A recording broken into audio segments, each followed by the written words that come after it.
Hi, this is Phil, and I'm here to tell you all about the Capes and Lunatics Patreon. Get early access to all of our interviews, including the monthly Chichester chats with writer and comic book legend D.G. Chichester, new episodes of classic Capes and Lunatics shows, including The Quantum Zone, This, That, or the Third, and many, many more specials, all completely uncensored. Access starts for $3 a month, full video when you pledge $5 a month. Check out the link in our show notes or go to patreon.com/CapesandLunatics. Hope to see you there. Hello everyone, this is Phil, co-host, executive producer, editor of the Capes and Lunatics Podcast Network. If anyone hasn't heard, most of you probably already have, a few days ago our good friend Charlie Esser passed away, leaving behind a wife and 2 kids. It's been hard for all of us, but what you're about to hear is one of the final episodes Charlie recorded with Mozz, his good friend Mozz. Just doing what they love to do on Full Stream Ahead, the show where they love to review all kinds of shows on any of the streaming services. So I discussed this with Mozz and the rest of our team, and everyone just said Charlie would want this stuff out there. He would want everything he did to be out there for everyone to enjoy, and hope just if he knew if he was even bringing joy to one person, he would want this out there for that to happen. So sit back and please enjoy some of the last content that Charlie Esser ever produced. And when this is over, please check our show notes. There is a link for a GoFundMe where you can help Charlie's widow and his 2 sons with some funeral expenses and just overall life expenses, because yes, Charlie is no longer with us. So, but Charlie would not want us to dwell. He would want us to get on with living and to enjoy the things we love. So, like I said, sit back and enjoy some one of the last episodes of the Charlie Esser greatness. Enjoy.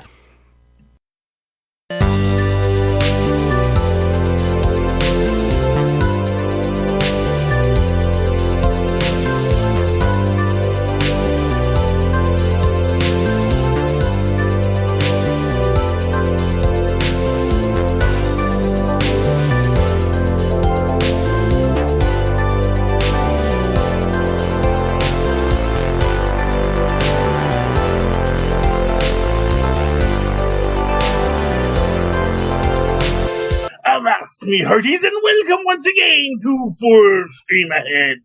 I be your Captain Charlie, the Professor Esser, and with me as always is me first mate and skinny rich friend. It's Mozz. Hey Mozz, welcome back and welcome to Poker Face Season 1, Episode 5. Halfway to the end, Time of the Monkey. In a world without pity, in a world of capes and lunatics, gods and monsters, there are some people who know the truth. Charlie Cale is one such person. Working at a retirement home, Charlie makes friends with 2 rebellious old ladies who may have taken matters into their own hands.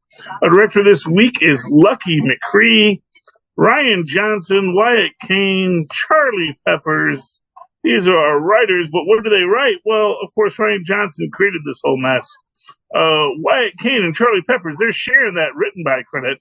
That executive story editor who lords it over them all, that's Wyatt Kane. But hardest working person in show business this week is, once again, Charlie Peppers, story editor. The person that makes Wyatt Kane the executive. All right, man. This is a neat episode. What I really dug about it was that in every episode before this, the bad guy has been someone that we all didn't like, but also Charlie didn't like. This is the first time where she has to sort of confront a different sort of feeling. And I was like, oh my God, these ladies are so cool. I love them. Like, it's going to be tough for her to turn them in, but like, what is going to be it's like the very, very different beginning than every other one so far. So I was looking forward to seeing that moment. But you know, Maz, that's the thing. The devil is handsome. Mm. The devil shows up and looks like your best friend, man. Here, she's just, she's just a happy-go-lucky ACAB kind of gal. And these are some older ACAB kind of ladies. But, sometimes maybe it's not quite as cool as it sounds. Mm-hmm. Because as you get into it, you realize, well, dude, I hate cops as much as anybody, but I'm not out there killing people. Right. And that's really what it comes back to and it comes down to. And it starts off with, of course, the two lovely old ladies who are they're your classic rebellious old birds, and they're plotting a murder. And fun little detail in this, both women are wearing green floral patterns, which suggests to me that that's like they're planning, like if X, then Y, like, okay, if I can't do it and you've got to be the one to climb up, then you wear the green too. Yeah, it's going to be. Although, why it wouldn't be the other way around? With the lady with the legs goes into the bathroom and tries to climb stuff. Right. Yeah. Why it had to be the lady who can't control her legs had to be the one to do the Mission Impossible stuff? Well, to throw off suspicion, and B, because she's probably been working her arms every day of her life for the past 60 years. True. She, and let's face it, she's got them prison arms, man. Yeah. She was in there in Bedford. She was doing chin-ups every day. She can peg, She wheels herself around every day, she's. Yeah, exactly. So she knows the muscle. She knows what she's doing and she does it. So she really is the one to choose. Still, if I was in command of this little squad and we had a mission, that's not the decision I would have made. See, and that's the thing. See, that is where I think you'd have made the mistake. Because first off, why is the girl with legs taking so long? Obviously, the girl who can't walk just as good a diarrhea as the next person. I mean, that's a fair cop. That's a fair cop. That was their whole excuse. I mean, I can see it from the perspective, but I think like the effect on the image of, it couldn't have been this woman in a wheelchair, that I think is far outweighed by the fact that it would be so impossible of a climb. Yeah, but she does it. She pulls it off. That's the thing. I mean, that's what it comes down to. We also get a lot of neat aspects of this, which is that we see how, the band, she's not charging her band, and because she's not charging her band, it's not transmitting, which is why she can do the switch out, which is important to the whole plan. And I love that you don't get the backstory right away. You just get that they don't like Betty. Betty, who is played by, that's a great old lady actress. Yeah. Who plays Betty. I've seen her in a commercial trying to feed meatballs. Yeah, that's Kay Callan. She has, I know she's been in a few things. I think she was maybe Martha Kent on something. She was she was Martha Kent on The Adventures of Lois and Clark. She was also in Knives Out. She was in any Adam Sandler movies? Was she the hip hop granny? Well, that's what I thought. That's where I thought I know her from. That was, it's because you got to remember that goes back a bit. So yeah, because we're only going back to 2013 here. Let's see all.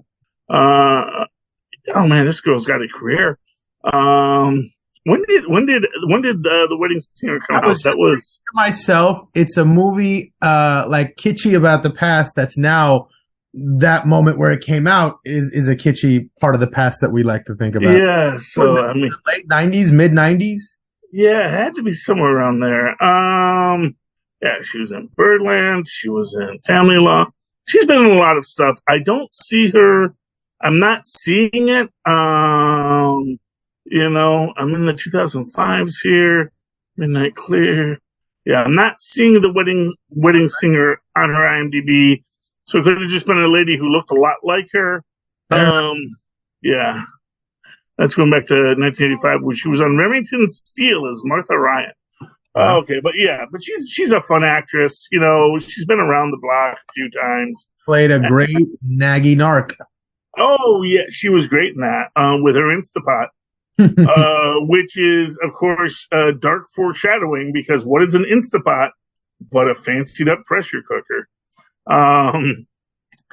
Anyway, so they kill the guy as they're at the zoo. And they make this whole thing, because we see earlier where they don't want to go to the zoo because they think it's stupid and a childish activity for grown-up women and adult men. Well, where they set the plan afoot to do the conspiracy, right? They alert the person that he's dead in that moment. He's been dead for a while, but now they want to set everybody else in motion to go chasing. Oh, exactly. And that's the point, is that, and of course, they're doing it when everyone's at the monkey show, which is at 2:23 and 2:23.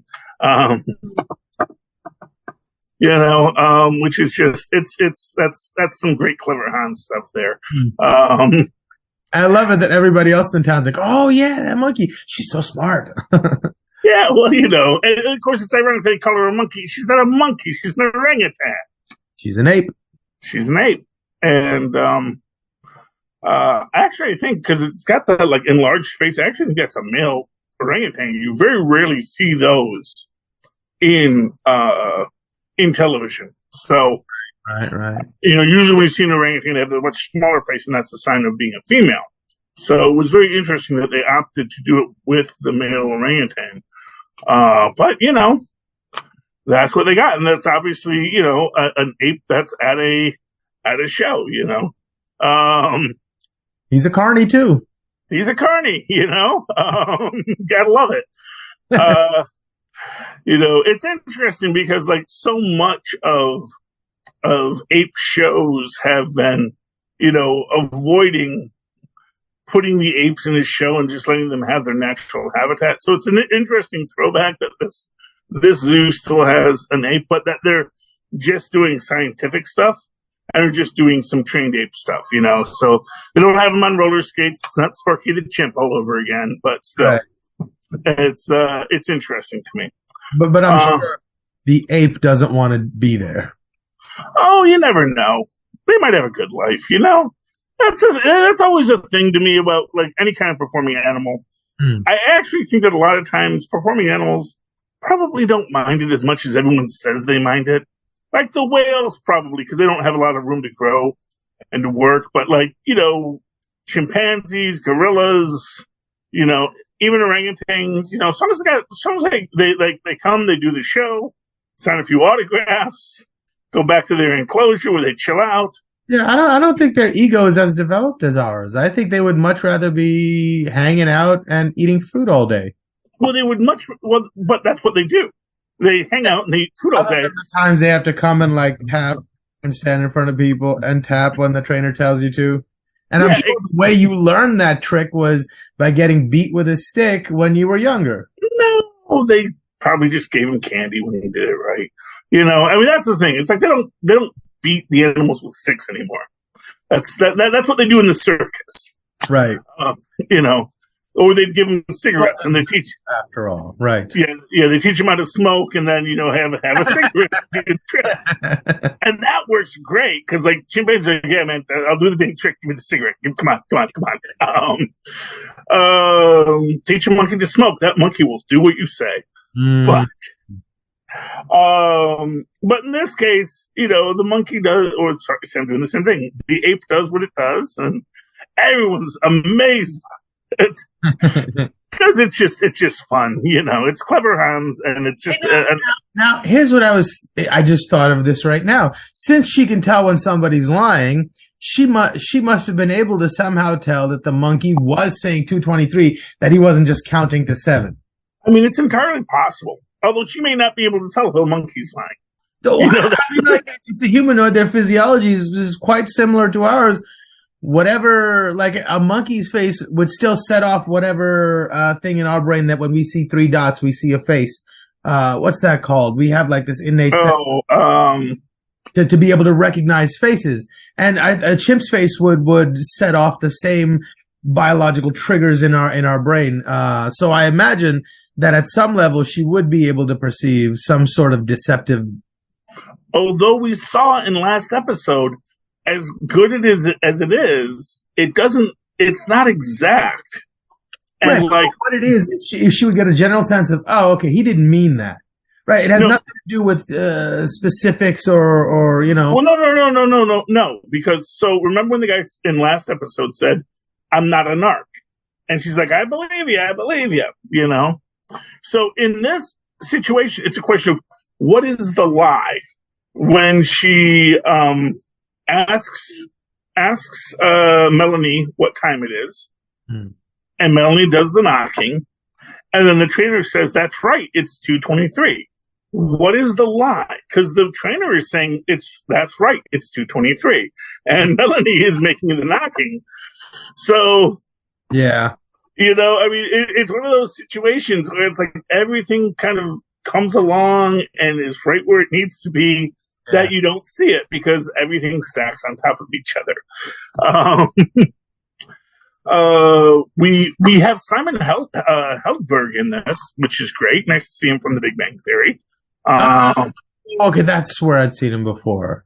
Yes. He is breaking out of his nerd role playing an FBI agent, which is actually kind of cool. And I like that he's,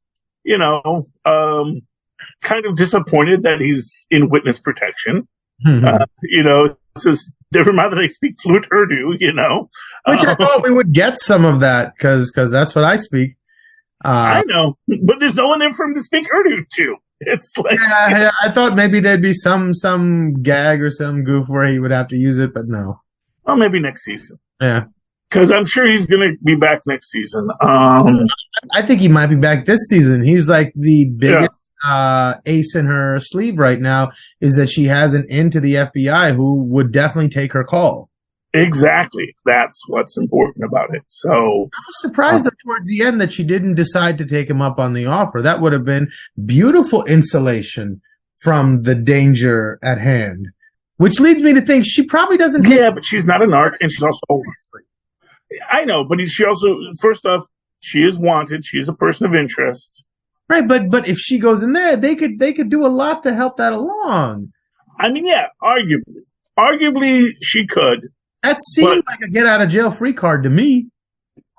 Yeah, it requires her to trust a lot of people, and that's not always what she does.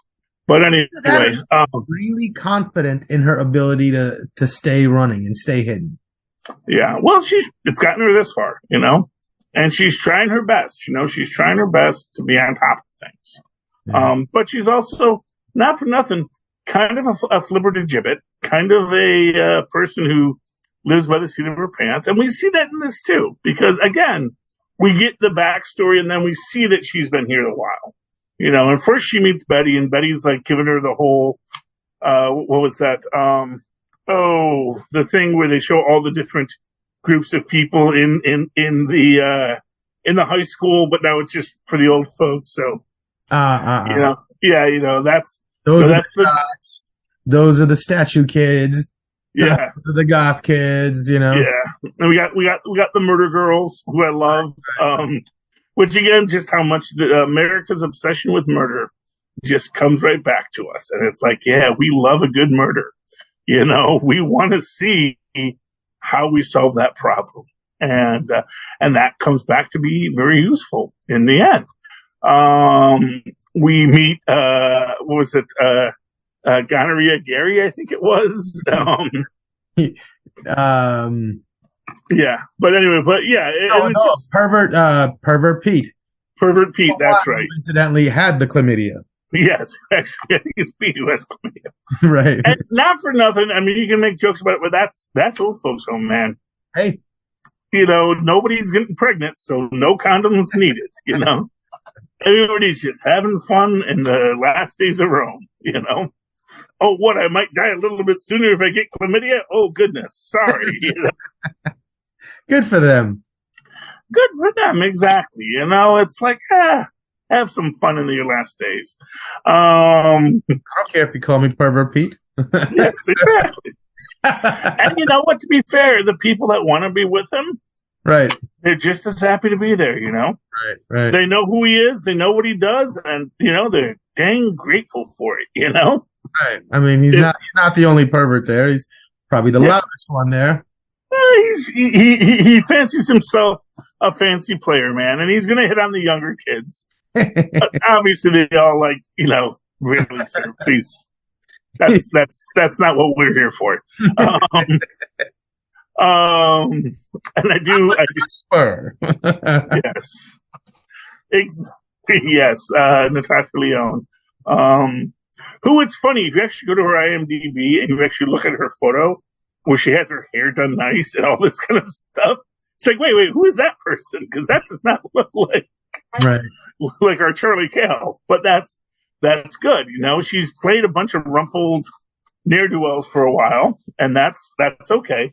That's an actor's actor, right? Yeah, exactly.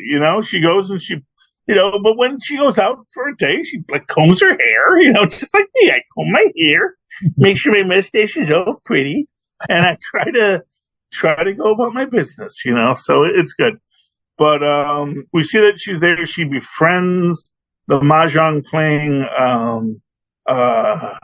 anarchists, and not for nothing. I got to imagine one of those ladies had money. I don't know which one. I don't know if it was Judith Light, who plays Irene Smothers, or good old Epatha Murkison from I believe that was Law and Order. She's she plays Joyce Harris. One of those two people had to have money. Because I'm sorry, you don't get a retirement like that on Medicare. Right, but they were in jail for 30 years. Either they exactly. hashtag when they came out, or maybe they scammed somebody real quick. Those two were pretty sharp. I'm sure they scammed like 5 or 6 people along 5 or 6 states before they ended up at this place. Yeah, well, but my bet is that they had some money in the bank. It just sat there and accrued interest, and had like some stocks, like I said. By the way, big shout out to Judith. Would have taken that money for domestic terrorists. They're like, screw you, we're taking. Not bad, man. Not bad. You think so? Yeah, I know so. Especially since they didn't actually kill anybody.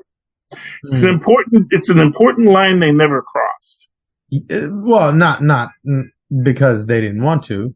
No, not because they didn't want to. But yeah, that's the thing. It's like actually seizing personal assets for people that didn't actually commit a crime. It's easier now, but it was much harder back then. And so, that's believe it or not, Mozz, we used to live in a relatively free society with civil rights. It was a crazy golden age. Well, civil rights for some people. Let's be clear. But if you were of the group that had civil rights, which is why I do think that Irene Smothers was the one that actually had the money, because she was the one who, they were like, she had some family that said, we're going to plead them out. We're going to send them to jail for 30 years. We're going to take the death penalty off the table, and we're just going to let finances accrue. And they are talking about Gabriel, who, of course, was their ringleader. Although I do wonder how much of a ringleader he was. I kind of get the feeling he was maybe just this guy who spoke beautiful things, and then Joyce and Irene actually were the ones that no, we got to really make a statement. We got to kill somebody. We got to blow up the Model UN. Right. Which is, and again, I love the scene of just, what's his name? Simon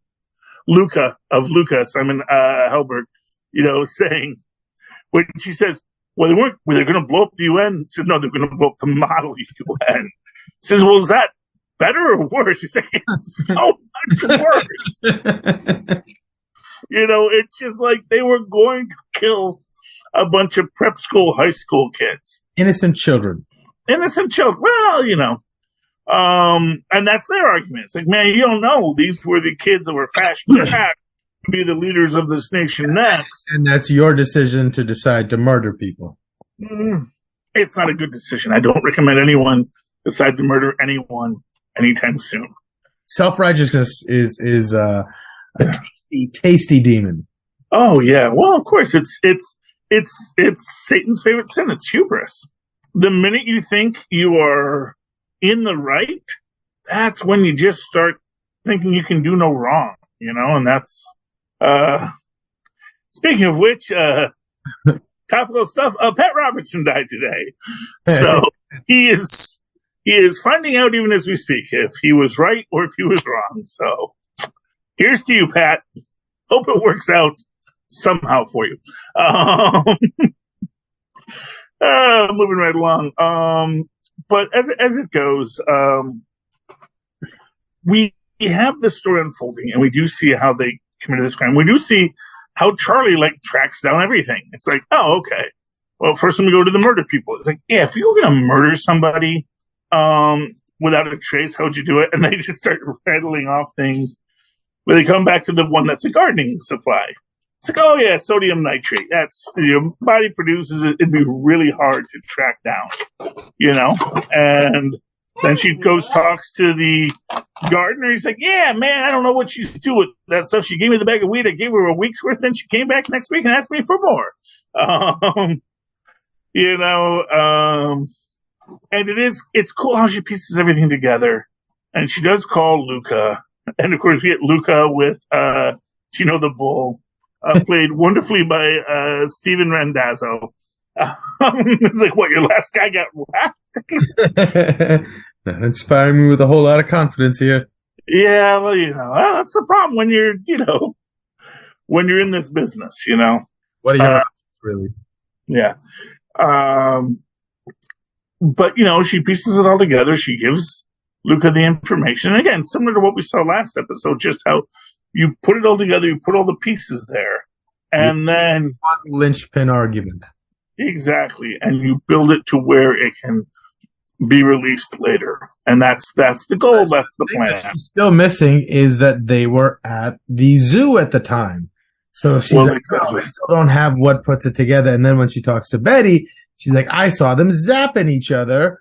And I missed the monkey show, which makes 223 so much more relevant now. That's what they spelled again. But I was wondering, she can't, unless she recorded that phone call, it's irrelevant now because she's in pieces. Mm-hmm. Well, no, because what it is, and this is where it all kind of pieces back together. We know they did it. Mm-hmm. And we also know, and this is actually the thing. I don't think they go to prison for Gabriel's murder. I think they go to prison for Betty's murder because this is the classic Columbo shtick, is that the first murder was planned, the second murder was sloppy, and that you're gonna make her Instapot blow up in your standard method, right? It's like we know this is there. Yeah, we know who you are. We know what you did. And they may plead out to get another 30 years in prison, and they'll be dead by then. It's go to different prisons. That would be. Well, that would be that, and that's that. They actually do that now. Oh, good. They don't really let you be with your partners in the cell anymore. Right. And really what it'll be is Judith Light, Irene Smothers. That's what's her name from Who's the Boss? That's Angela from Who's the Boss. She'll go to a convalescent prison because she can't walk. Whereas, as the person Merkinson, she's going down the river, man. Well, at least we know she can fight. Yeah, well, and that's actually the weirdest thing for this whole thing. It's just how much they beat the heck out of poor Charlie in this. and about how poorly planned ahead Charlie was in this. She's right. I often think she has just a tremendous amount of confidence that comes out of seemingly nowhere of why she sits there and pontificates like nothing can happen to her in front of these people that she knows have killed people. Yeah, but I'm sure a lot of it is just, they're just two old ladies. What are they going to do? Oh, they killed an old man. They killed another old man. They got with a bedpan. Oh man, that was beautiful. Brought back Great old WWE memories. Yeah, it's Stone Cold beat up Vince McMahon with a bedpan. And that's beautiful. I mean, that's why this show works, you know. And I do think that Charlie Cale is that perfect combination of genius and dumb. That where she's making bad decisions and she's doing this, but she's also super impressed by her own intellect because she does figure it out. And I'm sure she is like, she's got eidetic memory because you see her like things. She's got that synesthesia stuff where she's seeing and hearing things and everything forms a pattern for her.